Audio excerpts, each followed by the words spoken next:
हिमाचल प्रदेश में आर्थिक संकट की बहस अब प्रदेश में सरकार की टैक्स व्यवस्था तक पहुंच गई है। विपक्ष लगातार प्रदेश सरकार पर आम जनता को करों के बोझ से लादने का आरोप लगाते हुए हमलावर है। जयराम ठाकुर ने बीते दिनों सरकार पर खेलों के मैदान और उपकरणों पर भी टैक्स लगाने का आरोप लगाया। इसको सिरे से खारिज करते हुए मुख्यमंत्री के प्रधान मीडिया सलाहकार नरेश चौहान ने जयराम ठाकुर पर पलटवार किया है। उन्होंने पूर्व मुख्यमंत्री को जिम्मेदार व्यक्ति की तरह बयान देने और प्रदेश के हित की बात कहने की नसीहत दी। मुख्यमंत्री के प्रधान मीडिया सलाहकार नरेश चौहान ने पूर्व मुख्यमंत्री जयराम ठाकुर को नसीहत देते हुए कहा कि जिम्मेदार व्यक्ति सत्ता में बैठा हो या विपक्ष में जिम्मेदारी के साथ बयान देना चाहिए। जयराम ठाकुर मीडिया के जरिए झूठ फैलाने और जनता को बहकाने का काम कर रहे हैं। उन्होंने कहा कि मीडिया के जरिए अपने आप को एक्टिव रखने के लिए जयराम कुछ भी बयानबाजी कर रहे हैं। उन्होंने कहा कि भाजपा लगातार झूठ बोलकर लोगों को भ्रमित करने का काम कर रही है और हरियाणा में भी ये नहीं रुका और उनको कहीं ना कहीं कामयाबी भी मिली। उन्होंने कहा कि वे प्रार्थना करते हैं कि जयराम ठाकुर प्रदेश की बात करें। वहीं राजधानी शिमला में इंदिरा गांधी मेडिकल कॉलेज और अस्पताल में ट्रॉमा सेंटर के उद्घाटन को लेकर प्रदेश में सियासत गर्म हो गई है। भाजपा से पूर्व जयराम ठाकुर की सरकार की कामयाबी बता रही है और इसको लेकर पलटवार करते हुए मुख्यमंत्री के प्रधान मीडिया सलाहकार नरेश चौहान ने कहा कि भाजपा के लोगों को फेडरल सिस्टम की जानकारी नहीं है। केंद्र से जो पैसा मिलता है वो खैरात नहीं है बल्कि राज्यों का हिस्सा है। उन्होंने कहा कि सभी टैक्स का कलेक्शन केंद्र को जाता है और उसमें से प्रदेशों को उनका हिस्सा मिलता है। प्रदेश में विकास के काम हो रहे हैं और जनता इस बात को समझ रही है। और प्रदेश में जो आर्थिक स्थिति आप छोड़ गए बदहाल करके अपने टाइम में, ये तो आप ऐसा 5 साल का आपका समय रहा जिस व्यक्ति ने कोई एक कदम नहीं उठाया प्रदेश की आर्थिक स्थिति को ठीक करने के लिए। वो पहले मुख्यमंत्री होंगे जिन्होंने ये किया। आज जो हालत बनी है प्रदेश की उसके सबसे बड़े जिम्मेदार आप रहे हैं। अगर आज की सरकार और मुख्यमंत्री कुछ सोच के साथ आगे बढ़ना चाह रहे हैं, प्रदेश की अर्थव्यवस्था को ठीक करने का प्रयास कर रहे हैं, कुछ अच्छे फैसले कर रहे हैं, वो आप लोगों के लीडर शांता कुमार जी जो प्रदेश के इतने बड़े नेता रहे हैं, मुख्यमंत्री रहे हैं, वो उसकी सराहना करते हैं कि प्रदेश इसमें सुखविंदर सिंह सुक्खू जी की सरकार अच्छे फैसले ले रही है और अच्छे लोग जो समझ रखते हैं वो इस बात को समझ रहे हैं। ये बड़ा जरूरी है कि प्रदेश अपने पांव पे खड़ा हो। आने वाली जो हमारी पीढ़ियां होंगी वो ये बताएंगे कि जो उस वक्त लोग रहे सत्ता में उन्होंने कौन से कदम उठाए। तो आप इन चीजों को समझना चाहिए और इसमें जो अच्छे फैसले उसकी तारीफ करनी चाहिए, उसका समर्थन करना चाहिए, बजाय इसके कि आपके लीडरशिप की जो वर्चस्व की लड़ाई भाजपा के अंदर चली हुई है उसके तहत लोग कौन सा केंद्र, ये फेडरल सिस्टम है।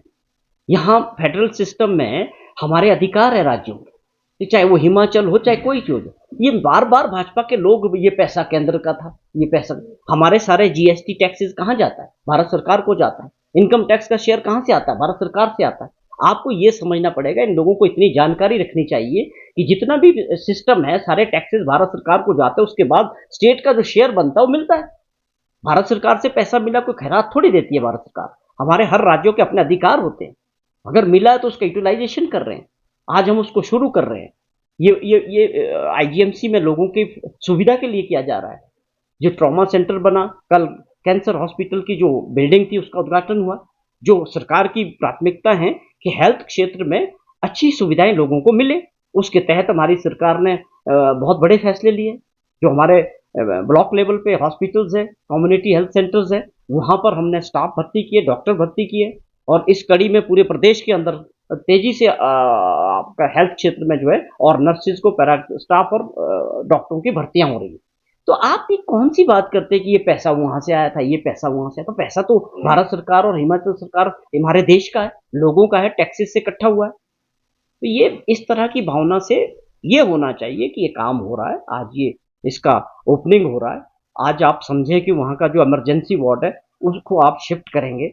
आज जहां पहले केवल 60 बेड पे इमरजेंसी वार्ड चल रहा था, हम खुद गए, देखा कि 2-2 मरीज जो है एक बेड पे थे।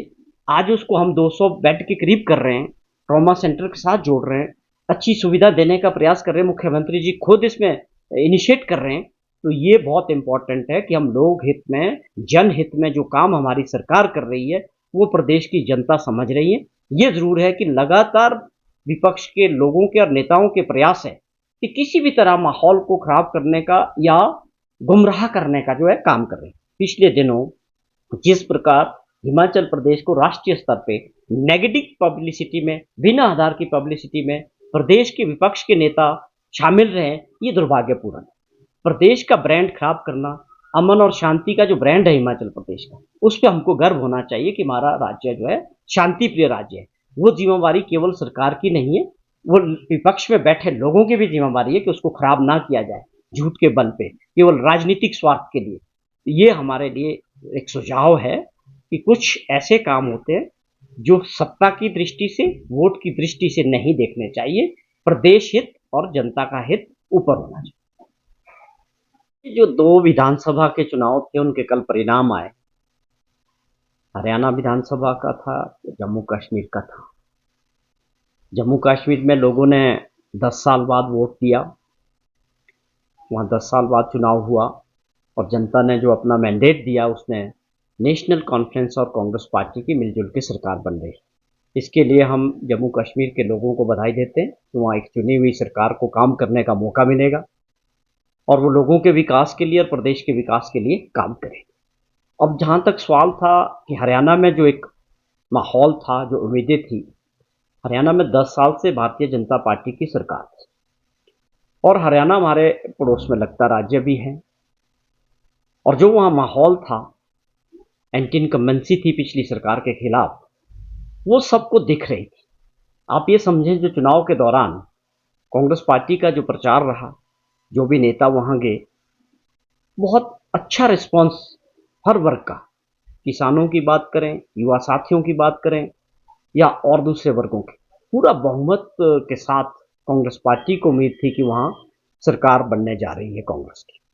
और आप समझें कि जितने भी सर्वे हुए, चाहे वो किसी मीडिया हाउसेस के थे, यूट्यूब चैनल्स के थे, आप एग्जिट पोल की बात करें, पूरी तरह से माहौल 100%, एक पूरी संभावना थी हर जगह कि कांग्रेस पार्टी को हरियाणा में 50, 55 और 60 सीट तक आराम से जो मिल रही। उसका कारण था कि लोगों में जो है पिछली सरकार के खिलाफ वहाँ गुस्सा था।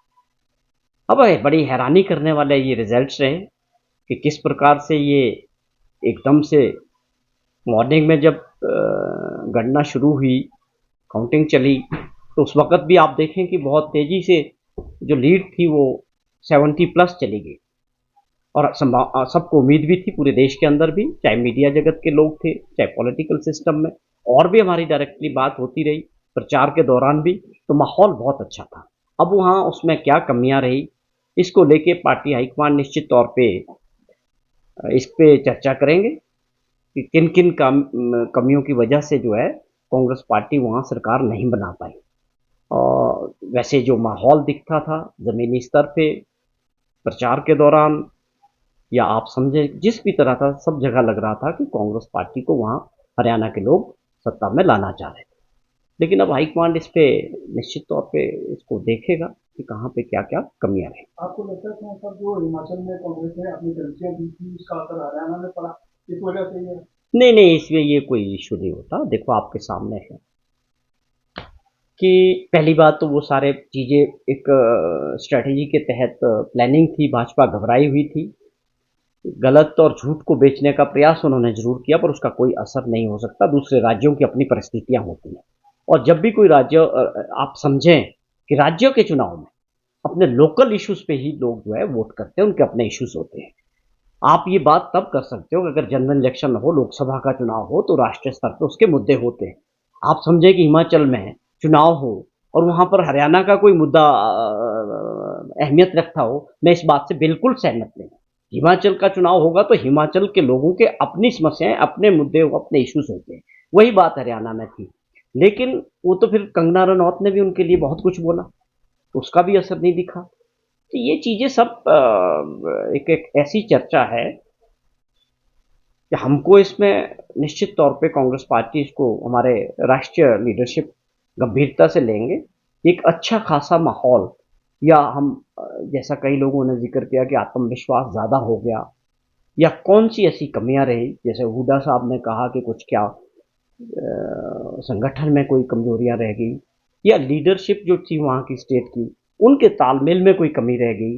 ये सारे विषय जो है कांग्रेस पार्टी प्लेटफॉर्म पे इस पे चर्चा करे। प्रदेश